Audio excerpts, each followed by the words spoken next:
technology is moving this fast, what is the place of teacher education? Where do we come in? And how do we drive the system? I thank God for the COVID. Yeah, I never knew we were 100 years behind before. We were 100 years behind. People never knew how to use computers. Schools were struggling to use Zoom, even to use WhatsApp.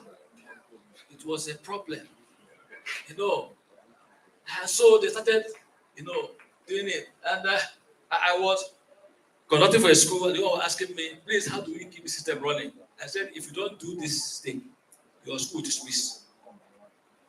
If you don't do e-learning, your school will not resume in September. And that was how she became interested. Because some schools were saying, there's no need, we don't know this. Parents will understand, we're not IT savvy.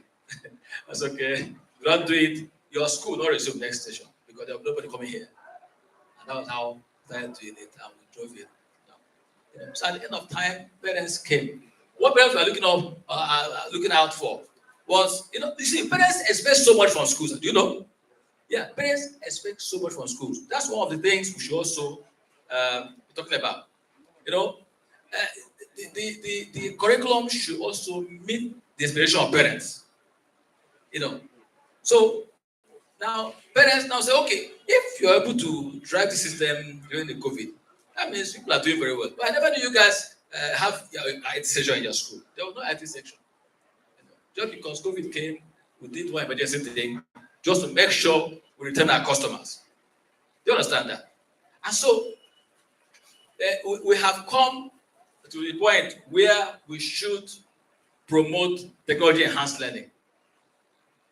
Technology-enhanced learning. A few teachers came and we had to interview them for a job placement. And I asked one of them, do you know what STEM is? He said, STEM. Is it the one on the tree? I said, no, it's not on the tree. STEM is science, technology, engineering, and mathematics. He said, oh, okay, that's what it means. I said, yeah. STEM education. I just don't know. And so we need to quickly, retrain our teachers. Please, go forward. All right, thank you. All right, so preparing students to contribute to the world of work and civic life is the core goal of education. We need to prepare these students, with the future in mind. If you're a teacher and you're teaching a child or a set of students, and you don't have the future in mind, then the knowledge you are imparting will go to the waste. Because it's not going to be put into use in the nearest future. So what we should be looking at is how best we equip these children to be able to compete globally, to be able to get employed when they finish school. And I think I want to encourage our government to please embrace the Tongston model. This model will help us. Finland operates this model, all right? And it starts from the junior school. It starts from basic school. And it has worked so well for them. Please move forward. Move forward. Now, getting ready for the future. The first century teachers, move forward. We have what we call HITS, HITS. It is described as high impact strategies. High impact strategies. If our teachers will be equipped with all these 10 strategies, I'm sure we won't have teachers that are behind in the skills and competencies required to bring our children up. We move to the next slide. The HITS are setting goals. Do you need to set goals?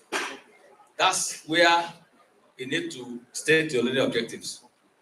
With the structural lessons, you need explicit teaching. You need to teach explicitly. The child needs to understand where you're coming from and where you're going to at any given time. Now, you must harness worked examples. And the children will also understand what they should know in that lesson. Collaborative learning is teamwork. It's a 21st century skill which should have to be taught. Multiple exposures. When a child is exposed to 2, 3 following experiences, the child internalizes that experience and it becomes very good. Now questioning.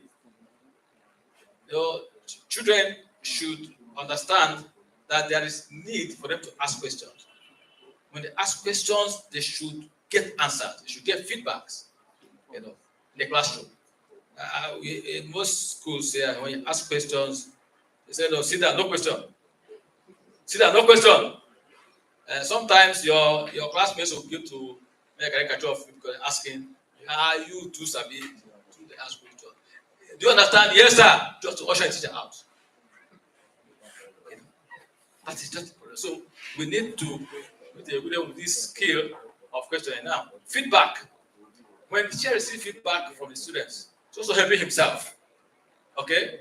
When he receives feedback from the students, he's also helping himself, with a view to learning more on how the students learn.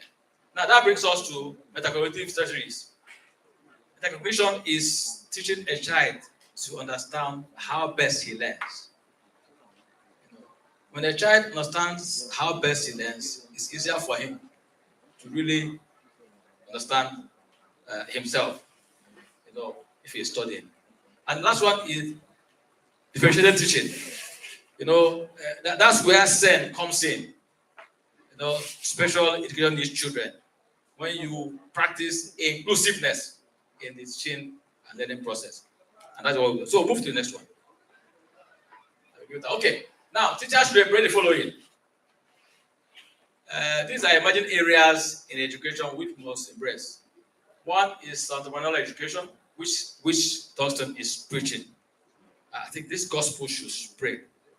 It should be spread with passion. And the next is STEM stroke PBL, project-based learning. The next artificial intelligence, where we have artificial reality and virtual reality. This is what schools are using to collect money from parents now. It's now a certain point for most private schools. When they increase school fees, parents will ask them, "Why are you increasing fees?" They say, "No, now we are doing virtual reality. We're not doing artificial reality." And they collect money from them. So, but when we make it, we make it a household thing among our schools, it becomes easier. Technology enhanced learning. I must have to ensure that teachers understand this and practice it.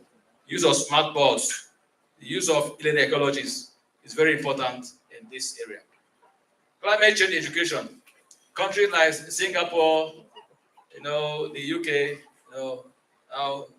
Finland, they have introduced this into their curriculum. Climate change education. Now, when you ask a few persons around, what climate change? Say, please,